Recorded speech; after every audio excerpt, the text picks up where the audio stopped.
Shalom everyone, I am Jessica, student of Holy Torah at ACTC Seminary.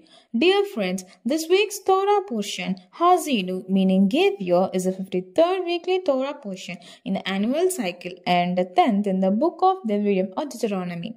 In the 6th Aliyah, Deuteronomy 32nd chapter, verse 40 to 43, Moshe continues his poetic song, conveying Elohim's solemn oath. Elohim swears by his eternal existence to sharpen his sword and execute judgment on his enemies. He declares that his arrows will be drunk with blood, avenging the suffering of his servants and atoning for his land and people. The nations are called to rejoice with Israel, recognizing Elohim's justice. This passage emphasizes Elohim's vengeance against adversaries and his ultimate redemption of Israel.